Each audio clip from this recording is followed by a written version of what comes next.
So July 31st, Friday of 2020, we are getting a new Muppet series launching on Disney Plus called Muppets Now, and I'm hyped as hell. I did a review for Muppets, the 2011 movie and the ABC series, uh, which are both on Disney Plus. I'm just reviewing the ones on Disney Plus because a lot of the only ones that aren't are like Muppets in Space, which isn't very good and only on DVD. And I don't want to go. And I think it's out of print. Muppets Take Manhattan. It's out of print on Blu-ray and DVD. And then there's some crappy Christmas movies, and then there's also Muppets Wizard of Oz, which are not very good. Now I don't want to talk about those, and they're not on Disney Plus. And I will be talking about these two, but I own these two, so I'm not watching them on Disney Plus. I do need to get all the Muppet movies eventually, but I'll be watching after this The Great Muppet Caper, and then I'll watch those later on.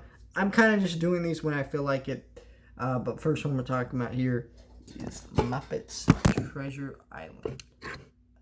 This is kind of so this came out after A Christmas Carol, so it's kind of like another movie where they took like a classic literature novel and they put the Muppets into it. And Christmas Carol is great. It's fantastic. It's one of the best adaptations. You think with that version it would be all cutesy and kind of, all Muppety, but it's not that. It is actually pretty dark, which it should be because of the novel it's based on, right? And it's a fantastic novel. So when you get to Muppets Treasure Island, and it's a little bit kiddier, a lot of the jokes are more juvenile, and I can say I definitely do not like that stuff. They're not unbearable, but there are times you could just feel like they just put in stuff for the kiddies. But this is still a pretty dark movie. Like not like dark, but it's just like, it's kind of got betrayal and kind of, all the classic stuff that goes along with pirates. And it follows the novel basically, as well as any other Treasure Island adaptation does. Pretty much exactly the same, just with Muppets. And I will say this. This has always been my favorite one because it is the most fun to watch, and I think it's just because Tim Curry's here. Tim Curry is amazing. He's an amazing actor, and then when you put him here, he is excellent playing off of these, puppets. And the puppetry is always amazing in these Muppet movies. Like, they're insane. Like, how did you do some of this stuff? I don't know. But him being there and playing off of them is perfect casting, and it works really well playing this kind of scumbag pirate. And it's excellent, and it's an excellent performance by Tim Curry, and it's brilliant. And it's, I would say, I will say this movie, it doesn't start off the best. Like, the first 20 to 30 minutes happen way too quick. They establish things way too fast. This movie could have benefited from being 2 hours and cut out the cabin fever sequence. It's the song that's just in there for like 5 minutes, interrupts the movie, and then just disappears. The rest of the songs actually flow and make the movie happen, right? Because, like, take Beauty and the Beast, the original, not the garbage remake.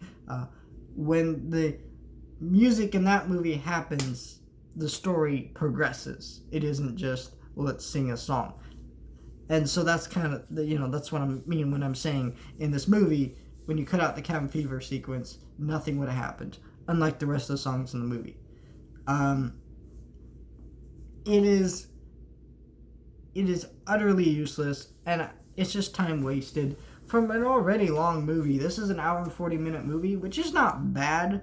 I definitely think it could have been benefited from being 2 hours, and, like, not making those first 20 to 30 minutes happen so quick.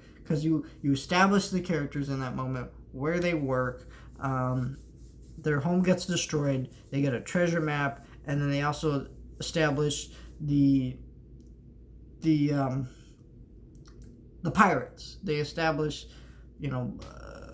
his crew or whatever, and then that character dies within that first 20 minutes. I guess spoilers, but this movie's been out for multiple decades. You probably have seen it by now if you wanted to see it. So they establish so much within those 20 minutes, but it all happens in like 20 to 30 minutes. And it's really fast paced and could have slowed down and benefited from a little bit more. And you could establish the characters more, because that's the only problem I really have with this movie is the characters aren't really established that much. I mean, they have arcs, a lot of them, but they're not like Disney's Treasure Planet is my favorite adaptation of the story, but that's because the characters are so well defined as characters. There are parts of that movie that don't work, but the characters are perfect within that movie. And it's probably the best adaptation because it's the most different and it does amazing things with the characters, and it's really well done and excellent. And I highly recommend it if you've never seen that movie, because that is kind of an underrated Disney movie. But this is kind of it's your Muppet movie with Treasure Island, and that's not bad. But in terms of like wanting characters and things like that, you get that, just not as much as that version. Which on its own, this movie's great. For puppetry wise, acting wise, music wise, it's all well done. It's a beautiful looking movie, incredibly well done.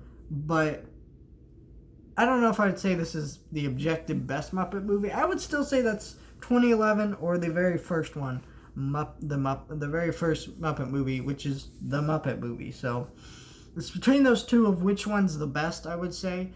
This one's good though, and I think in a lot of ways it's enjoyable.